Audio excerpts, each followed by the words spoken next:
Hello, everyone.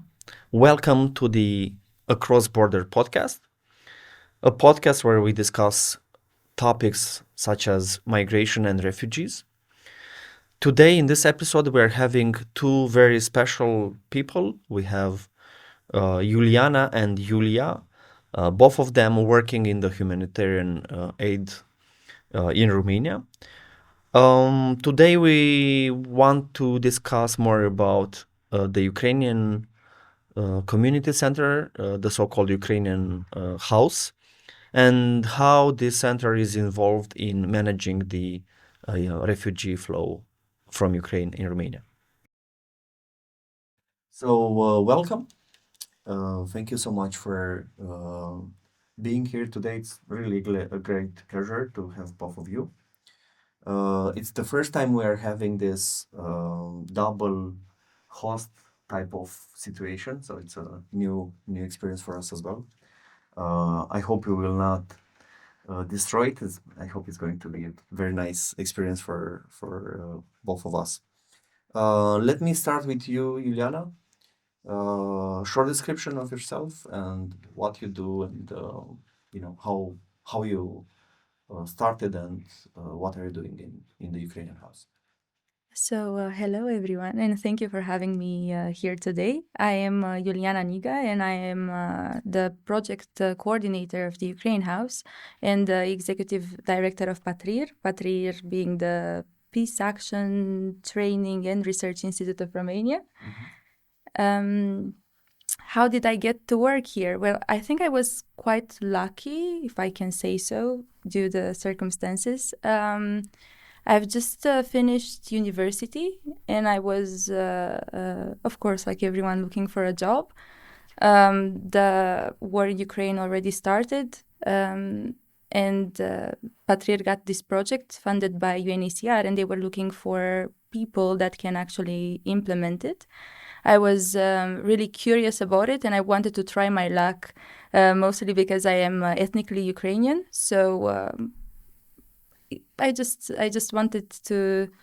I perceived it as a way of me connecting with the people that they are my people, and at the same time doing something valuable for them, more than just donating food or clothing, as most people did in the beginning of the conflict.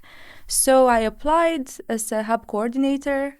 I got there to the Ukraine House. Before the Ukraine House was actually a space. We did not have a space. When I was hired, I was the one in charge of finding it. And that's how the journey started. So thank you so much for sharing with us. And Yulia? Hello, everyone. I'm very glad to be here, and I'm very happy that Juliana has joined us. I'm a master's student of University of Babes-Bolyai, and I'm doing a master's program of international development. I've also had 2 years plus experience as a project officer in an NGO, so I'm very interested in the humanitarian aid and development and removing inequalities in the world.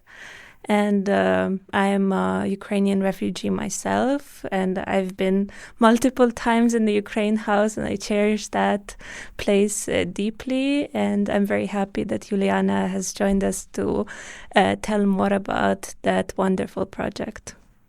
Super. Thank you so much, both of you, for the very kind introduction.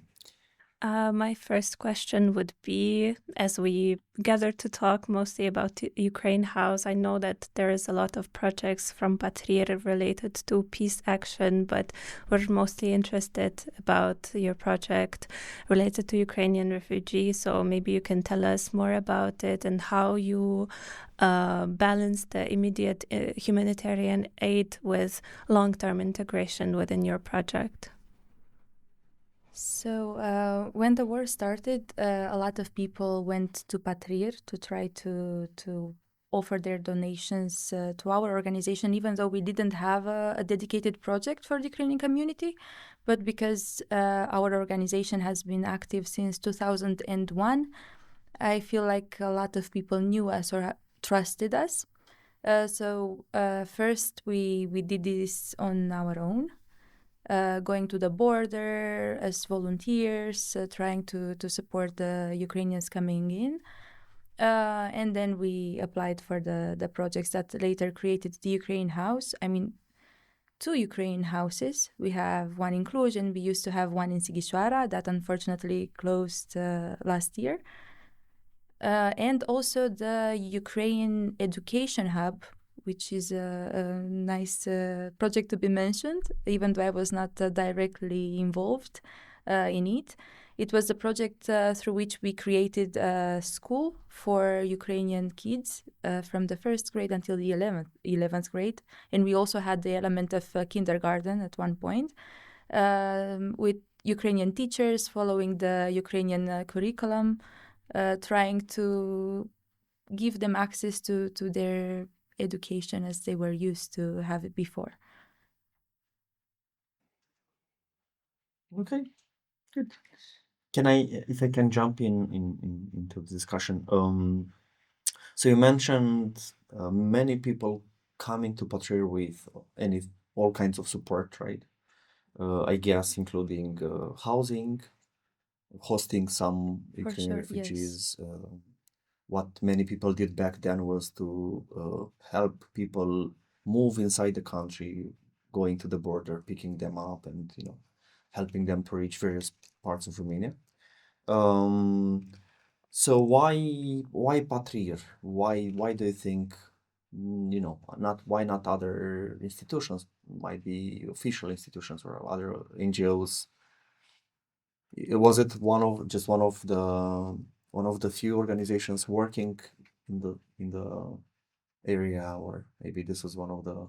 There were actually a lot of organizations working in the area back then. I think everyone was doing something for the Ukrainian community. So many organizations actually were working, and now we end up just a few. Perhaps they came to PATRIR because they've heard about PATRIR. A lot of people used to be volunteers at PATRIR because we have this program for volunteering, and we also have a partnership with UBB, so we're getting a lot of interns. So perhaps this is what pushed them towards us. And also back then, we used to have the capacity of doing such actions because we were a huge team. I don't know exactly the number, but we were a lot. So perhaps they thought that we will have the capacity needed to actually distribute the donations or go to the border or put in contact the landlords with possible people from the Ukrainian community that can be hosted. Okay, that's a good point. We talked about how you started, so maybe you can share us how your activities evolved, what you started with, and what you are having now. We started as a protection support hub. I mean, Ukrainian House started as a protection support hub.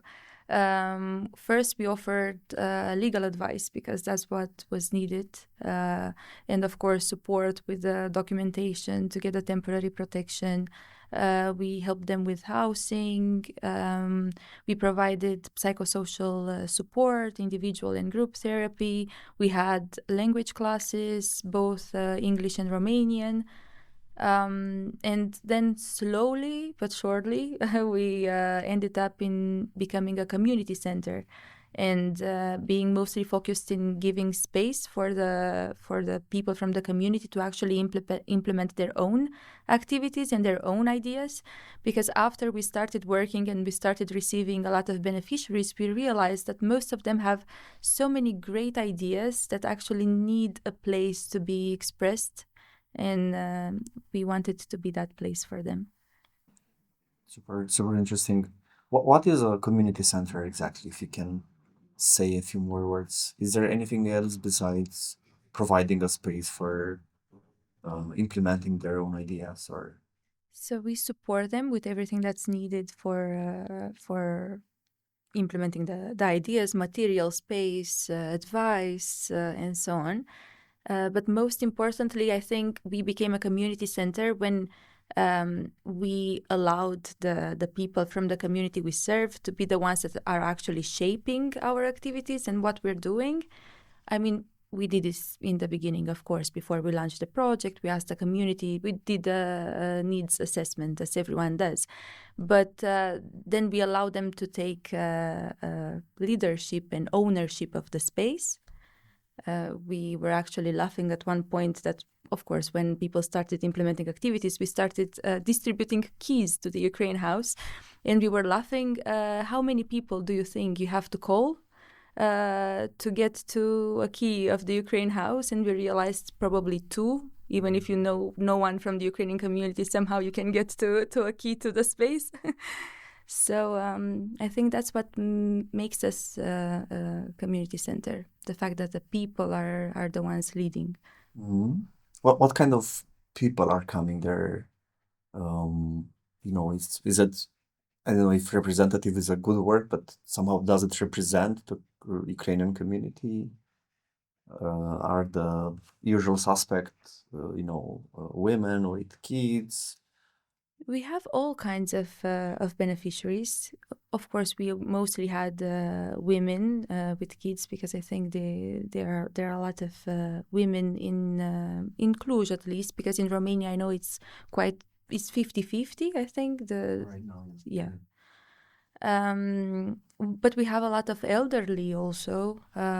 We have a lot of youth coming. So I think we had people from all layers coming to us to different types of activities, of course. Activities tailored for their age group and their needs. I know that Yulia is also from the let's say the part of Ukraine where Romanian community is also represented and presented. Is this also something that the community center is looking, or does it consider this, or not necessarily? It's not necessarily an element. It was not. It was not an element. It was never an element. We welcome everyone. Ukrainians and Romanians too. So. Why do you say this? Are there people coming from? Okay. For the part of support, of course, we offer the support. We distribute the resources towards the Ukrainian community. But for the workshop part or events and so on, we opened our doors to absolutely everyone as a way of social cohesion and integration. And actually, we have a lot of people coming from the Romanian community or the international community in Cluj, as Cluj is very diverse, joining the activities that are led by our Ukrainian people, but open to everyone. We changed a lot of things a lot of activities that were happening in Ukrainian. We switched to English and so on, just to be inclusive. It is so wonderful that your center is so community driven. Maybe you have some cases of activities that Ukrainians did that are the most impactful or like the most memorable for you? I think the most impactful, from my point of view, it's an activity that started very small. Now we call it Stories of Our Hands. But it started as someone from the Ukrainian community approaching us, telling us, look, I love to crochet and do knitting. And I was wondering if you can support me with some materials to do so. And perhaps I can come here to the Ukrainian House and do it, in the hallway. And from a thing that started in the hallway, it grew to a weekly meeting with women from Ukraine, from Romania. We had Italians joining. We had all kinds of people that either know or want to learn how to knit, and they create all kinds of toys, socks. It doesn't matter. But the most important element of this activity is that while they're doing it, they're sharing stories from their lives, their struggles, even from the past, from the present, and so on. So it turned into a well-being activity and a mental health activity that actually has a huge impact on all the members involved. because now they found their tribe, they found people that they can connect with, and they realized that they share the same struggles. They realized we're actually the same, no matter the ethnicity or nationality. In the end, we're humans, so we're going through a quite similar experience. So I think that's the most impactful activity for a long-term perspective. We should adapt this skill here, behavior here. Yeah. Maybe we can do the same in the podcast room. Yeah. We should. That's really interesting. It's also one of the I've seen a lot of studies on what things can improve your mental health and your well-being, and this is actually one of the things they discovered. It does the click. It works very well for a lot of people. So I never tried it. I'll be honest, but it will be interesting too. Should we share our mental issues right now? Yeah. It will be a good start, I think. It will be a successful podcast. Give us a yarn. True. So this, even though the name is Ukrainian House, by no means it's only for Ukrainians, or it's not dedicated. We don't put them in a separate room, or staying alone, being segregated in one way or other. But it's rather the place which connects different communities, including the Ukrainian refugees. It started as being dedicated to Ukrainians, but we kept the name Ukrainian House because in the end it's led by Ukrainian ideas. So I think it matches our energy. So how does this bridge between communities work? You mentioned that you had a lot of other foreigners. How does it impact the bridging the gap between communities? Well, in the beginning, we were the ones trying to connect the communities, and it was not that easy. We did this through events, through festivals, through Cluj days, and so on, because it was easier for the Romanian community to connect after they tasted some Ukrainian food or, bought something created by Ukrainian craftsmen. But afterwards, it started to happen organically. People started to work or to go to school, and they befriended Romanians or other internationals, and they were like, "Oh, I know a cool spot. You have to join me one day. I will bring you to the Ukrainian House." And that's how they ended up to the Ukrainian House. And then the friends brought more friends, and so on, and that's how we reached a lot of people. So you're growing a big international community within your hub. I think so, yeah. This is also one of the places I used to take people who are coming to Cluj being interested on the subject, specifically on Ukrainian refugees, or it can be about refugees or migrants in general. So this is one of the few places I can invite people, or I can take people to and say, look, this is something that you can put your hands on literally and see what's happening there. So I guess there's also this part, this side where you're present in the news. I know there were a few reporters writing about it and sharing the story. How is this perceived? Do you receive any positive comments, any involvement? Are there people saying or coming and saying, "I've heard about you. Let me be involved, or let me help you in any way"? We actually have a lot of people being interested in supporting us. And we have been very active with the press here and in Ukraine. Just so you know, we appeared in some Ukrainian publications and even on the news at one point. And people found out about us. We have a lot of students, especially wanting to volunteer. From the Ukrainian community part, we had a lot of people who came directly from the train station to us, telling us, "Look, I've just arrived to Cluj. I came to Cluj because I've heard that there's the Ukrainian House here, so I can get some support, or I can meet people from my community." And I came directly here to ask what was the next step, what should I do. So we were glad to hear that we left a positive impact, and people are coming from all sides to either support or to get support. I think it was the proof that our goal here is actually realistic, and we are getting there. We've mentioned also how you connect the gaps between the local community, but maybe you've had experience with local authorities and providing support for Ukrainians. I'm sure in 3 years, there've been some cases where you have intervened in the relation between the authorities and Ukrainians. So what kind of experience can you share in that regard? And if I can add something to this, much of what you describe as the center providing sounds or looks a bit for me as something that should be provided by public institutions, right? So also maybe reflecting on this side will be also interesting. Do public institutions feel that you're overtaking from their responsibilities, or maybe I don't know. Is there any?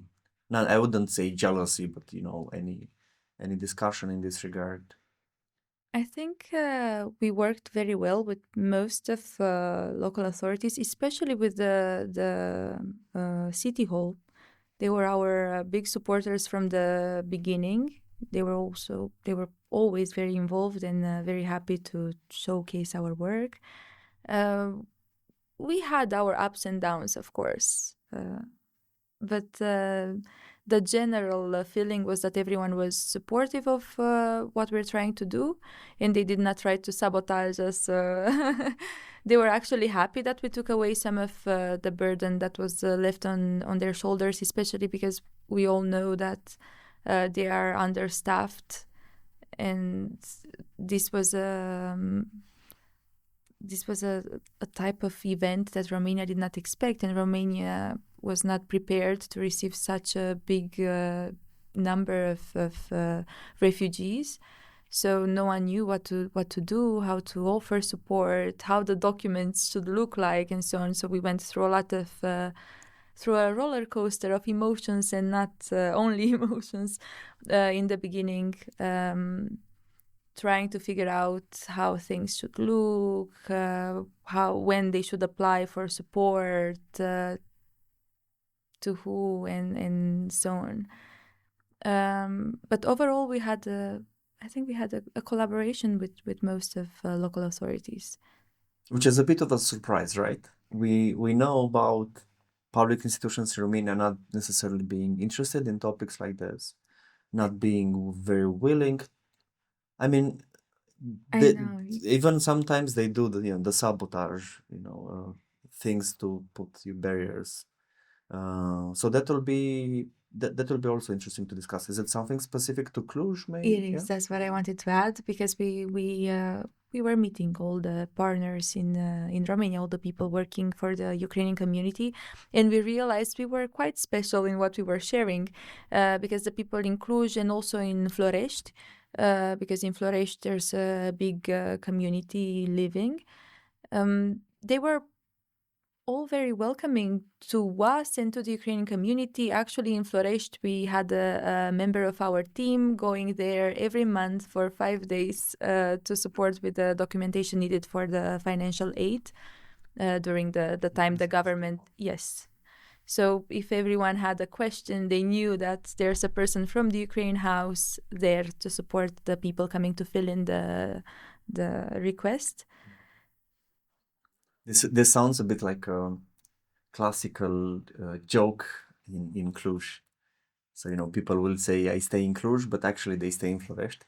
Mm-hmm. So many refugees in Cluj actually stay in Florești. Most of them, because the rent is cheaper, and there are a lot of new buildings appearing almost overnight. So they had a lot more opportunities to find an apartment there.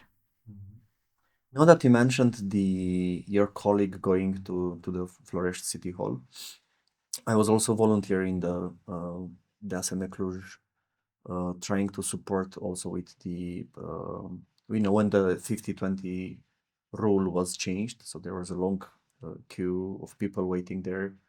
From what I understood, the language was really a problem for many public institutions. So they lack any uh, employees knowing Ukrainian or sometimes English. Would you say this is one of the big advantages of the Ukrainian House, of the community center, that people can speak in their own language and make themselves understood and get support or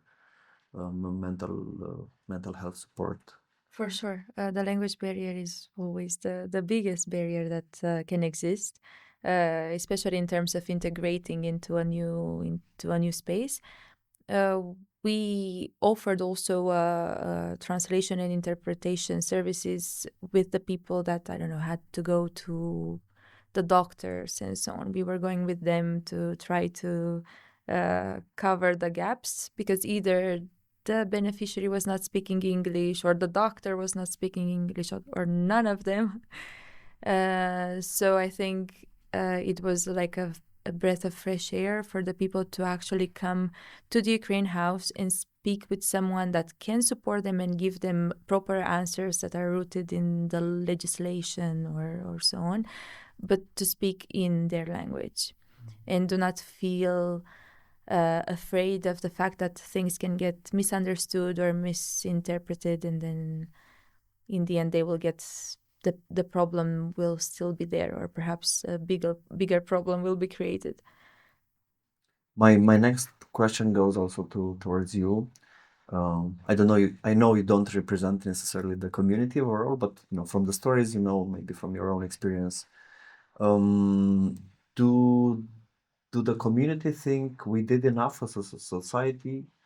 Were there any moments when you felt, yeah, and it happens what should happen, and there are moments when maybe there is need for more support or help from our side? How do you see this? Uh, Well, I would say that I had a very fortunate situation compared to other Ukrainians coming here. But I've always had a question of why doesn't local or national authorities more involved into integration, and local NGOs had to cover most of the needs, which again turned out to be wonderful because it's very community driven, as Iuliana has mentioned before. So, but unfortunately, the local authorities were not involved, or little involved in the process. I think the areas that are most affected are language courses, and employment barriers, not necessarily for qualifications, recognitions of diplomas and stuff like that, but how open the Romanian population are to employ someone not speaking Romanian language. Mhm. They're not necessarily against it, but again, it's hard, and it's harder in a big city when there's a lot of people, a lot of opportunities, and a lot of other available qualifications. Yeah, I was also doing 2 years ago a research for the World Bank in Cluj. We're also interested in how willing employers will be to employ people from the Ukrainian community. And that was really a surprise for us as well, to discover that not so many were willing, were doing it before the change of the law. That was really also interesting for us. Do you have any insights? Why is this happening? Why? Is it related to culture? Maybe we're not exposed to other people, different people working with us in the same environment. I think a lot of Ukrainians not a lot. I don't want to say that this is a representative, but a majority does not speak any foreign language. So integration in the workforce is quite difficult. And Romanian employers are actually open to that, but it's just very difficult in terms of even management, but also like communication with each other. Employees, each other at work is quite difficult. So I wouldn't say that they're very closed-minded. It's just there's a lot of difficulties that are both communities are facing. Mm-hmm. And the other one was language, also really interesting. I know there was a lot of pressure on the existing infrastructure, so the language training centers or the language classes and so on. So the impression is that there were not enough, right? If I understood correctly. I mean, the majority in Cluj was covered actually by Ukrainian House until this year. Unfortunately, maybe Iuliana can share regarding that. Yes, we were offering English and Romanian classes, all levels. The issue was that we stopped receiving funding for this area. We got funding for this year only for protection activities, and they did not consider that it is necessary to continue with the language courses, which is a shame. But we tried to adjust somehow to the needs. So we created speaking clubs. We still have speaking clubs, but they're open mostly to the people who already have some. Yeah, at least a little bit of vocabulary or an intermediate level of English or Romanian. But we're trying to continue at least through that. Mm-hmm. So that's more like a practice club, right? Yes. So you don't learn from the scratch, but rather. Yes, through conversations. Mm-hmm. So you've mentioned that the funds have been decreasing, and we know that with current US administration decisions that the funding is decreasing even more for humanitarian aid. Maybe if you're willing to share, how does that affect PATRIR and Ukraine House per se? That's a sensitive topic at this moment, but yes, we have been affected like most of the people working in NGOs, no matter the community they serve or the exact fields they're working on.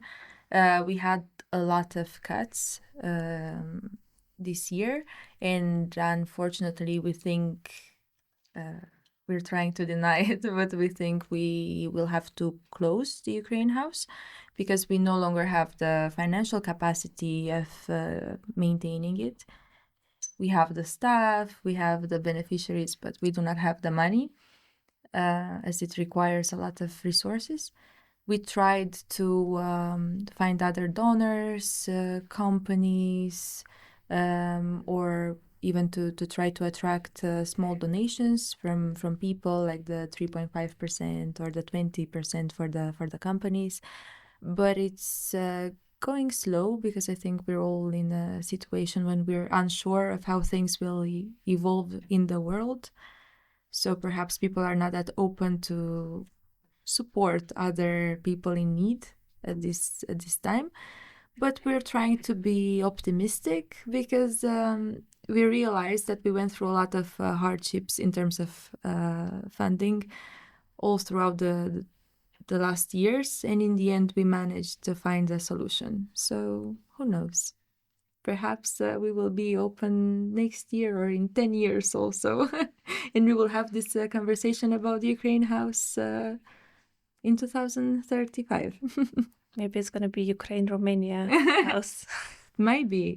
We actually tried to look into that, as it might attract donors, or trying to underline the fact that we're actually open to all communities. So who knows? Is there any negative reaction to it? Was there any, people randomly coming? I know you probably have heard of this list of people or list of organization being attacked or being under attack for various reasons. And there were people going to newspaper offices and trying to push and trying to do scandal. Was there anything like this in the experience? No, we had just friends, no enemies. I think we were That's lucky. very We were lucky. Rarely we got. I think it happened 2 times in 3 years to have someone from the street coming upstairs because we have signs with the Ukrainian flag. So they became suspicious, and usually the profile was someone over 65 that was a little bit bored during that day, and they would come upstairs to ask us, oh, what is this? What's the Ukrainian flag here? But they were not aggressive, and in the end we calmed everyone down. And we actually, one of the men that came, it was a man 65 plus, coming, like, oh, what's going on? Why is there a Ukrainian flag in Romania? What are you doing here? And after we explained, he actually returned in 2 days with some donations. He donated some books. So Wow. That sounds lovely. But this is also, I'm asking this also because I've been to several of the, it's not the celebration, it's the protest we're having marking the 24th of February. And always there were people, passing by and approaching us and trying to understand a bit of what's happening there, but in the same time being visible that they are somehow against it or they're suspicious, as you said. So this is why I'm asking if people were, coming to the place and trying to discuss or trying to. But it wasn't only my impression, right? In the protest as well, quite often you can see, people passing by and trying to have discussions or to. they didn't approach us. Perhaps they were scared they would come to the hub and we will be too many, too many to handle. We actually, even this year, we had support from the Romanian people passing by. In terms of, at one point we had to begin, but because we had the Dragobete celebrations, the square was full of music, and we were trying to have a commemorative event. So this would not necessarily match with the playlist they had that day. And I went to ask if they could kindly turn it off, but the person in charge was missing, and someone passing by realized what I was trying to do, went to look for the person that was responsible of the music, waited for that person to come and explain the situation and handled the problem without putting more burden on us, that we were already trying to to start the event, to gather the people and so on. So I think that even though there might be people that are against what's happening, they are not that active. They lack, I don't know, the courage, if I can name it like that, to approach us and to tell us that what we're doing is wrong, perhaps because deep inside they know it's not. And they just try to be against something, and they chose to be against a community that's different than theirs. Yeah, that's a good point. That's a good observation. Also the Ukrainian topic was a topic for discussion in the elections. Have you felt it in any way? Like me personally, I could feel it in the discussion I had with colleagues, and they knew I'm working in the field, so they were, in Romanian we say "bagă bățul prin gard," like make bring the discussion to see the type of reaction. So I'm not sure if this was happening also outside the private sphere, if it was happening in the in your association, or maybe stories in other cases. No one approached me as me, the project coordinator or whatever. But yes, I had a lot of people from my personal life coming with interesting questions or having a shift in their perception of what I'm doing. And it all happened starting with the elections scandal and so on. So yeah, on a personal sphere, for sure, I felt the change in the narrative.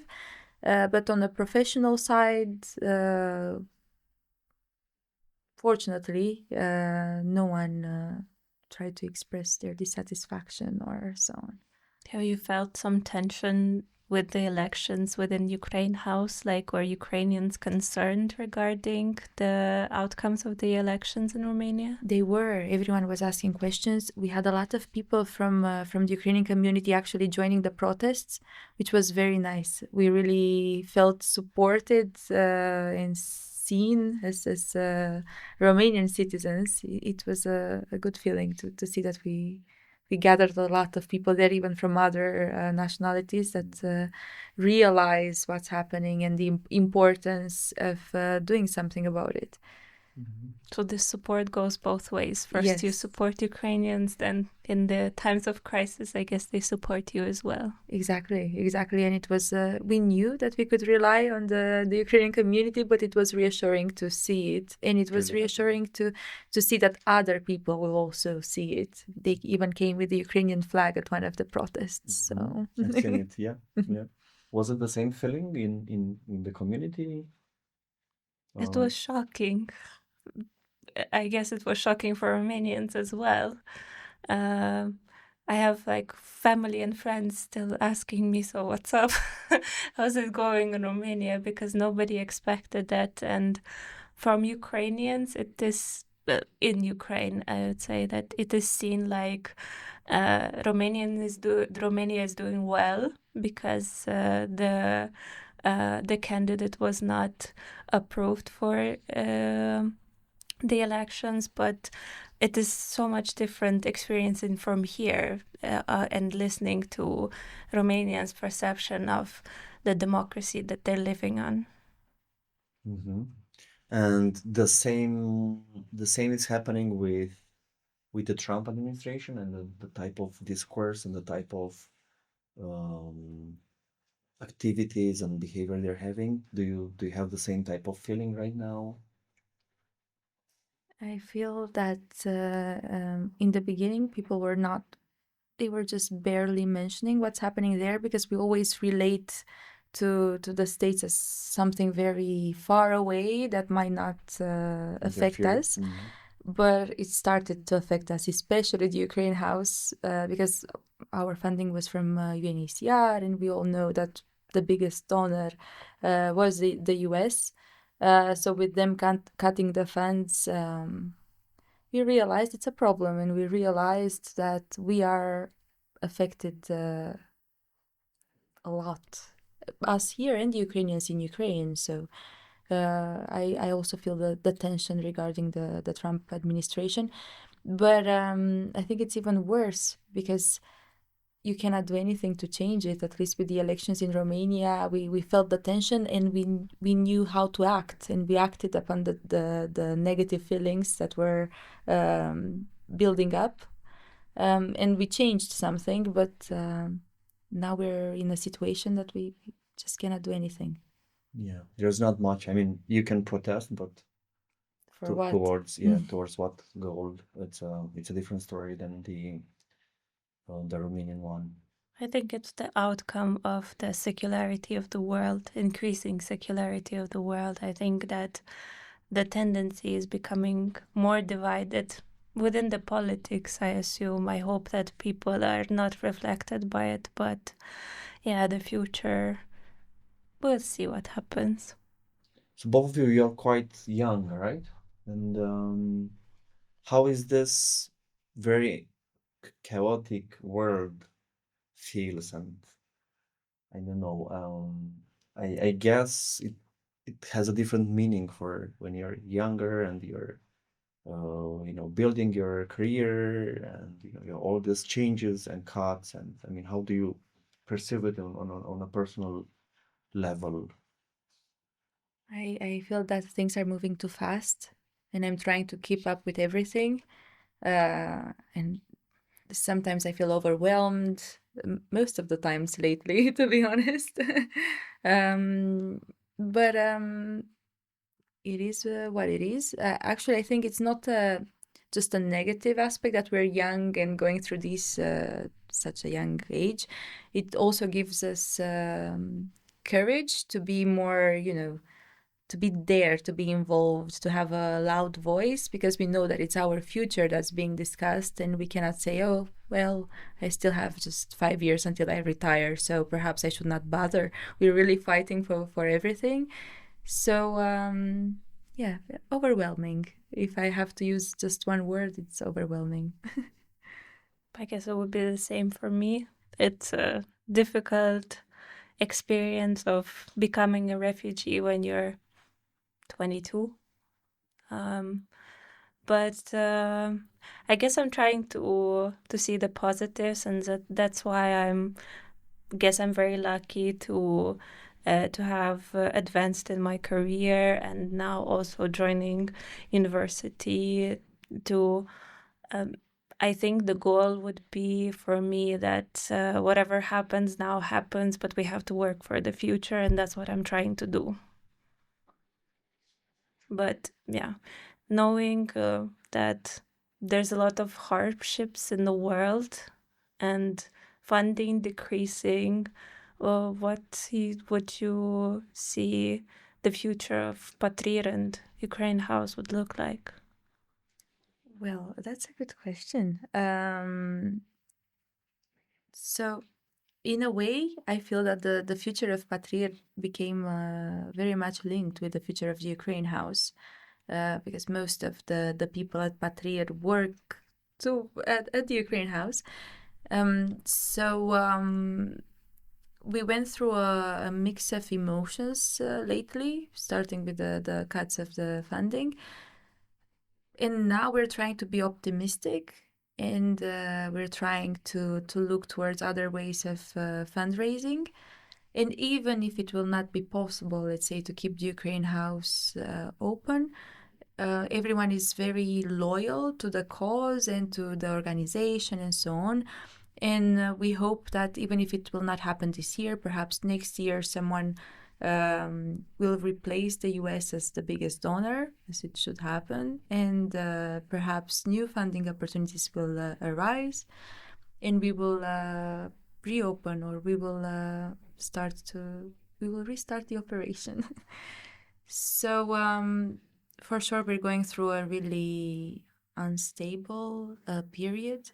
We're all confused regarding what should be the next steps to ensure the continuity of the project, of the organization.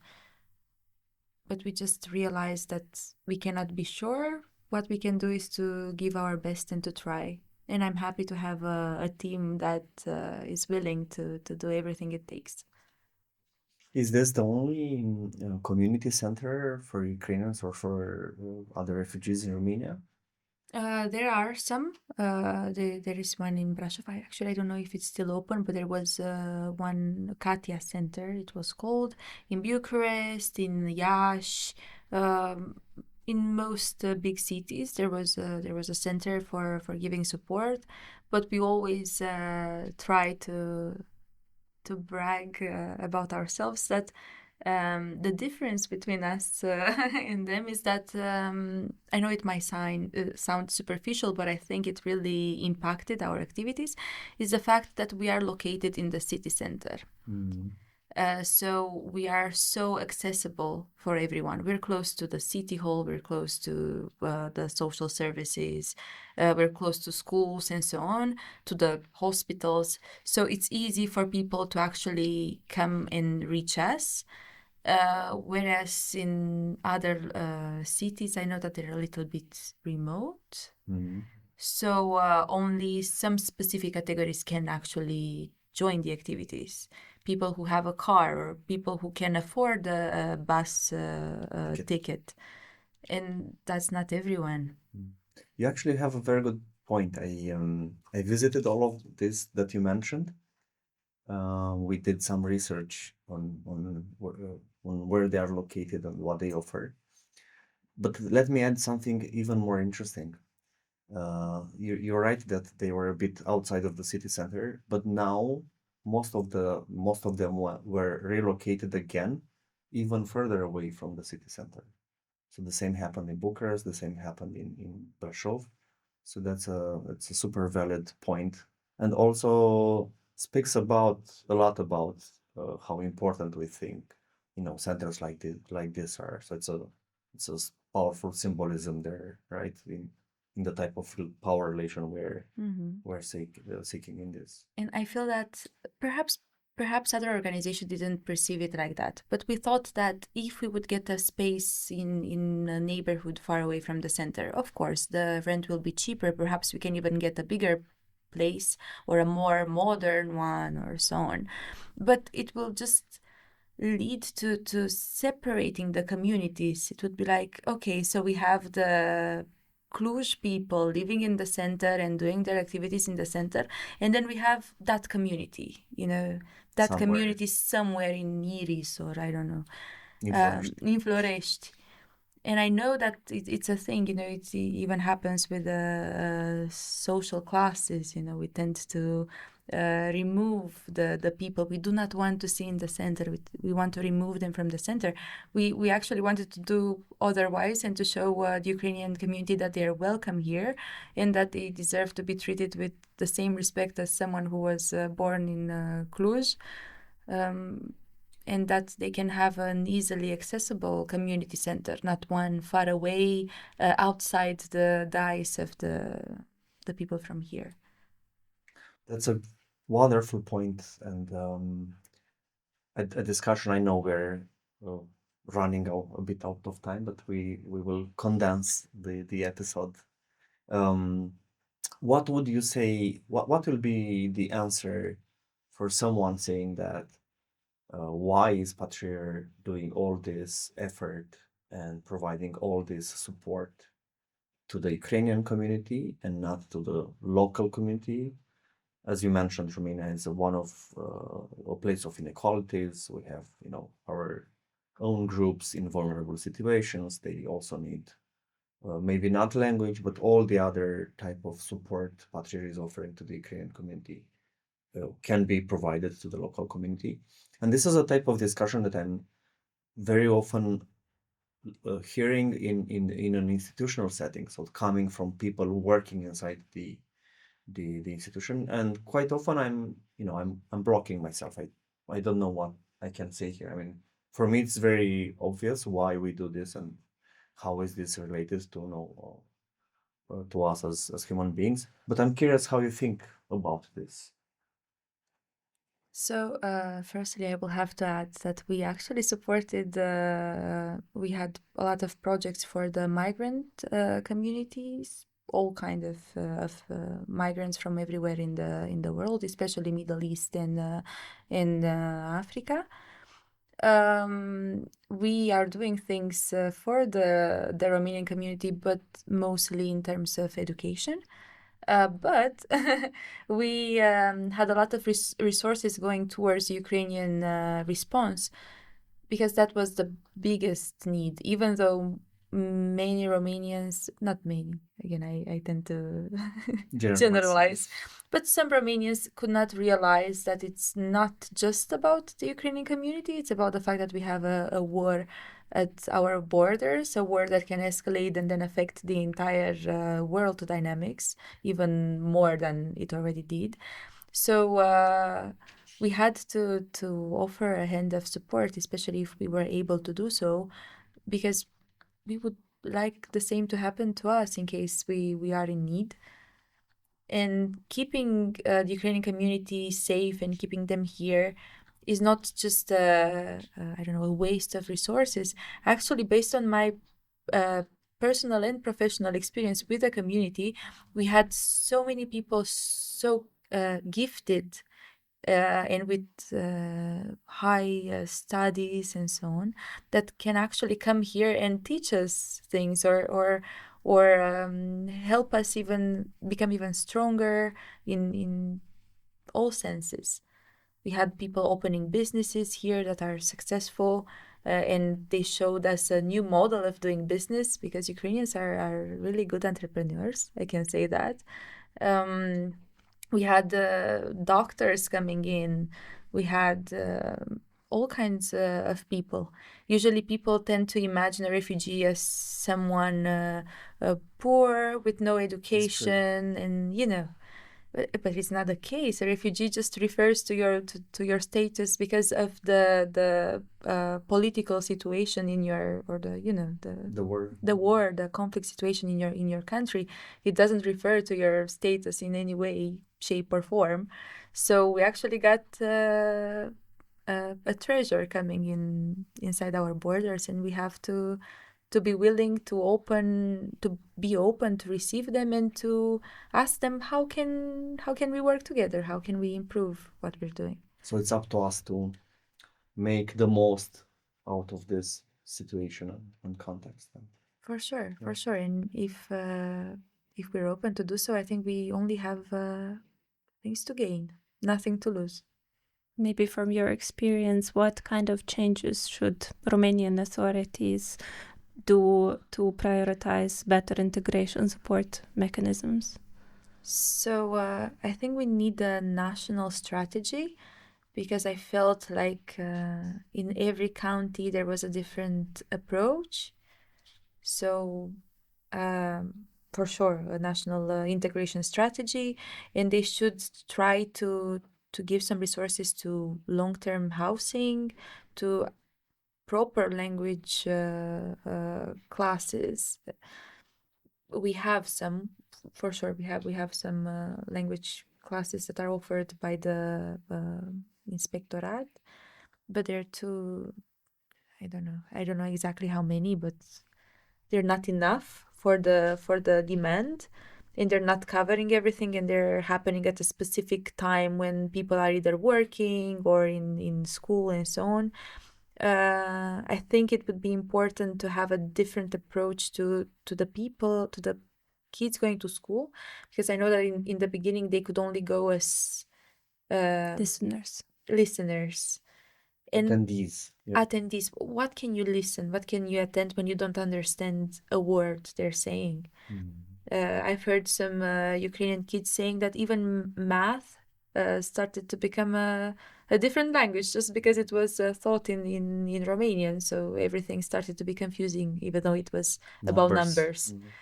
So I think overall everything should be improved.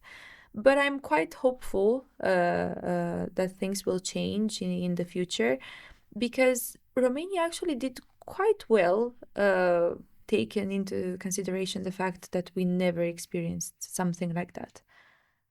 And even the local and national authorities moved quite fast, trying to realize what are the needs and how they can assist them. That's a good point, actually, and I've heard this quite often, that and actually this was one of the fake news we've heard during the elections, that the Ukrainian community especially, it's receiving a lot of support. All this kids allowance discussion, which is, I don't know, it was assumed to be 10 times bigger than it actually was. I'm still waiting for that funds to arrive. And not coming yet. Not coming. So yeah, there were people trying to explain that it's not possible. It's far away.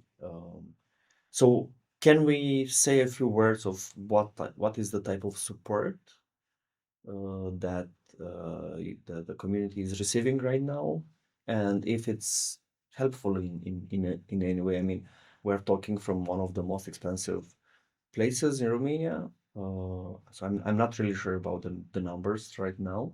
I know they're limited in time, so there are 3 months support with the first 3 months with the housing, right? So I mean, it would be nice also to use this episode as a deep, like a debating or contradicting the fake news? Maybe we can say a few words about. I think right now it's only for 3 months and only for the people just arriving. And I think it's around 2,000 for a family, and that's it. And on the contrary to the myths that Ukrainians kids are getting the hugest amounts of funds, they're actually getting the same amount as Romanian kids. Just it's leveling up. It wasn't grant support even before the support was conditional to having a job or not. So this is how the state was encouraging Ukrainians to join the labor market. So I think the taxes that Ukrainians have covered was covering their aid as well. Mm-hmm. Super. I will come back a bit to your personal histories and background. So you mentioned in the beginning that you're also part of the Ukrainian community in Romania, right? Were there good connections with the Ukrainians, with the Ukrainian citizens? Were there, besides the language, maybe once a year, having some common activities? I was surprised. I was also volunteering at the border in the first days, and I was surprised of how little we knew about each other as communities. And my example here is that people were willing to exchange grivna to euros or whatever to Romanian lei and so on. And there were no banks, or at least in Cluj, I don't know what was the situation in other parts of Romania. They were not actually able to do this very basic and little thing. And I think that speaks a lot of how little interactions there are between the societies. But maybe I'm assuming that, in these communities, maybe there were connections or not, or I'm not really sure. So this is growing up in one of these communities. How was it? My personal experience is a little bit different because I grew up in a community. I actually grew up in a small village where my father used to work, and the village was formed 100% almost by Ukrainians. I mean, by ethnically Ukrainians. So I grew up there, and then we moved to Radouts, which is very close to the border with Ukraine. So people even from the Romanian community were always in contact. We were always going to Chernouts to buy, I don't know, oil or butter. We were going to do the big shopping there in Ukraine.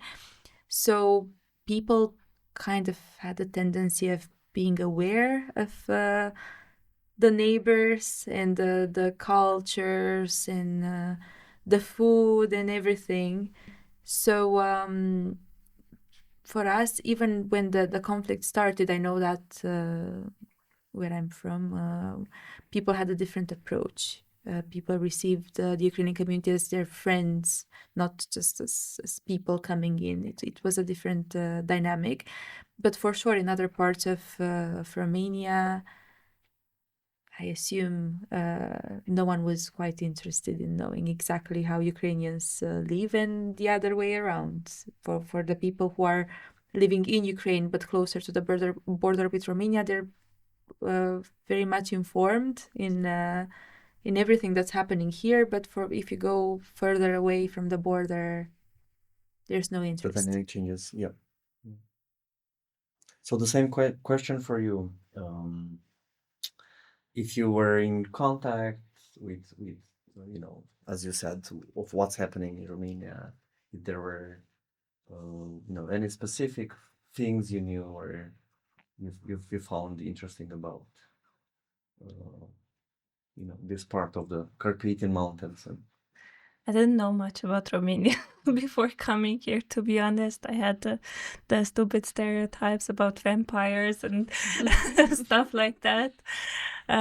Transylvania, I was dreading coming here. It was kind of scary. Also, there's a lot of stereotypes regarding the Roma population of Romania, that it's 100% Roma, which is obviously not true.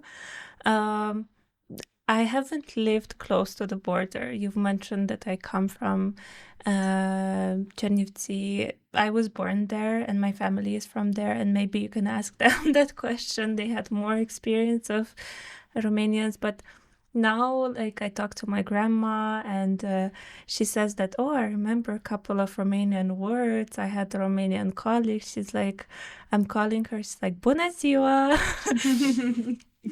So, yeah, closer to the border, they are aware of each other and the culture, but further away. And I used to live in Kiev, and we didn't have much connections to that.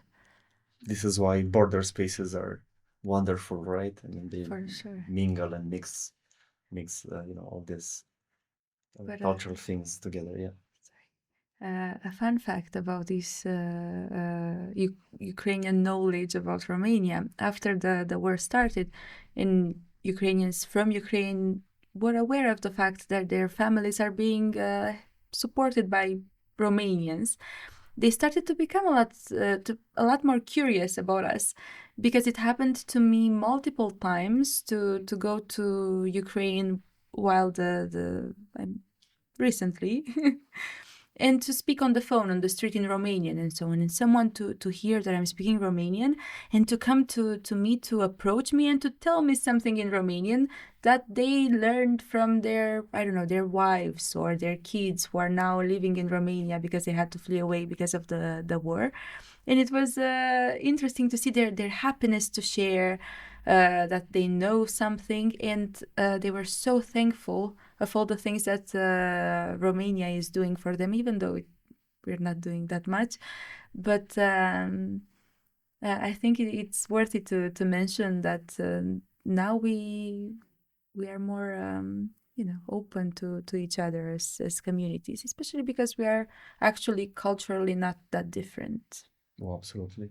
I mean, also in Ukraine, I think the perceptions regarding Romanians shifted with the political situation and how Romania is supporting Ukraine, providing also military aid. And I think Ukrainians in Ukraine already look at the map and see, oh, these are our friends.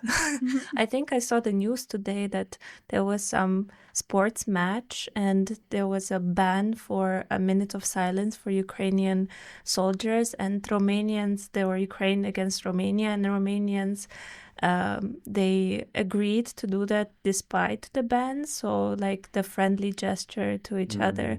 And yeah, I see that as Romanians. Yeah.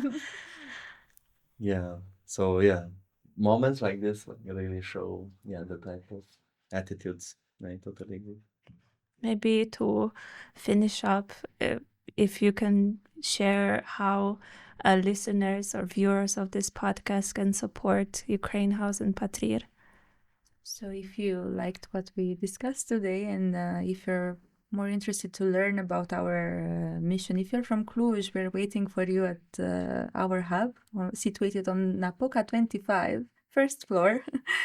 And if you want to donate, I think you will share some links that we have to our page. We are open to all kinds of donations, not just money. If you want to donate, books or something specific to the Ukrainian community, clothing and so on, we are open to that. But I think during these times, we also need some funds.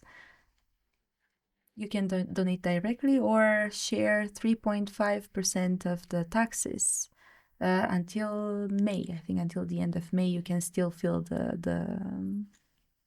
formular. The form, yeah. So hurry up. There is a month left to do it. Thank you so much for the wonderful conversation, Iuliana and Yulia.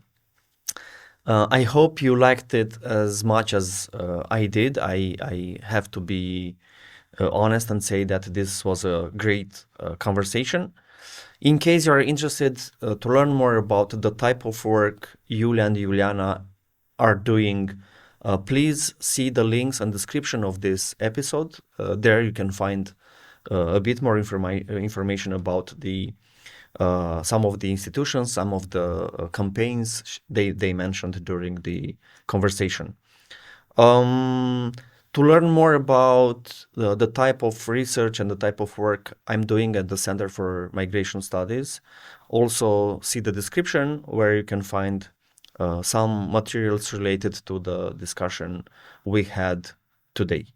I'm at the end. I'm one of the ideas which stays in my mind is related to the great reaction the Romanian community had towards the Ukrainian refugees and the type of support they received and the type of involvement we've seen happening in the Romanian society. Thank you to all the people following us and listening to our episodes. Thank you especially for being interested in topics like refugee and migration.